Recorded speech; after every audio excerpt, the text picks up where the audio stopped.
Cas d'usage pour lequel je suis certain qu'un bon nombre d'entrepreneurs et aussi de managers vont me remercier. C'est le cas d'usage de l'organisation de planning. Et pour ça, moi je remercie un de mes potes, Emric, qui m'a donné l'idée et qui avait fait un très bon prompt. Donc je vais vous le présenter parce qu'il illustre très bien ce qui est possible de faire avec ChatGPT sur la création de planning. Emric, donc qui est un copain, doit gérer une équipe avec différents impératifs, que ce soit des temps de repos, que ce soit des ouvertures de magasins, que ce soit des heures de contrat, que ce soit des capacités techniciens ou vendeurs. Et donc il donne tout ça à la machine de telle façon à lui préparer un programme qui est modifiable en fonction des souhaits de chacun, évidemment, si toutefois le résultat n'est pas adéquat. On va voir quel est le prompt et on va voir ce que ChatGPT nous propose. Alors, peux-tu me créer un planning avec les contraintes suivantes? Vendeur, Anaël, contrat 25 heures par semaine et 2 jours de repos obligatoire. Emery, contrat 50 heures par semaine, repos uniquement le jeudi. On a une partie d'équipe qui sont des techniciens, donc André et Victor, avec chacun eux-mêmes des contraintes. Le magasin, lui, est ouvert de 9 heures à 19h30. Il faut toujours qu'il y ait un technicien dans l'atelier. Il faut toujours qu'il y ait un vendeur minimum de 9 heures à 19h30 et avec un certain nombre de règles. Le vendeur ne peut pas devenir technicien, le technicien, lui, peut devenir vendeur, il n'est pas possible de travailler plus de 6 heures d'affilée, les pauses sont de 1 heure, etc., etc. Donc un certain nombre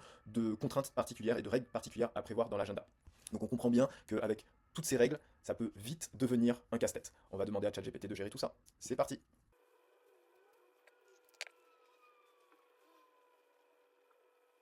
Ça y est, le résultat de ChatGPT s'affiche. Alors comme on le voit, il va nous proposer de façon assez linéaire avec lundi, mardi, mercredi, etc. les jours de la semaine, ce qui est plutôt pas mal. Donc ça permet d'avoir le planning qui est établi jour par jour. À la fin de sa proposition, on voit que ChatGPT nous propose un récapitulatif avec les différentes heures travaillées, un résumé et la vérification des différentes contraintes qui ont été imposées. On voit également qu'il nous met en avant des points particuliers de vigilance, parce que peut-être que toutes les règles ne correspondent pas non plus à ce que l'on a la possibilité d'avoir en termes de ressources. Et enfin, on a quelques recommandations, ce qui permet vraiment d'avoir une optimisation idéale d'un agenda. La seule petite particularité, c'est que je reste sur ma faim sur le visuel du fait de ne pas avoir de tableau. J'aurais peut-être préféré avoir un tableau, donc je vais tout simplement le demander à ChatGPT.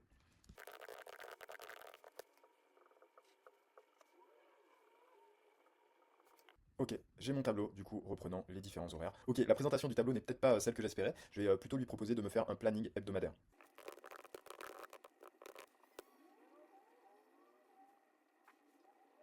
Ça y est, j'ai le résultat souhaité avec les différentes personnes et le tableau des plannings avec leurs jours de repos ainsi que les jours travaillés et les heures travaillées. C'était le résultat que je souhaitais. Plutôt sympa pour résoudre le casse-tête des agendas et vous l'avez bien remarqué, il ne faut pas hésiter à réitérer de façon à avoir le résultat souhaité vis-à-vis du tableau que l'on voulait en termes de visuel. Donc plutôt pas mal, je pense, pour s'organiser et gagner du temps sur la gestion des différents agendas.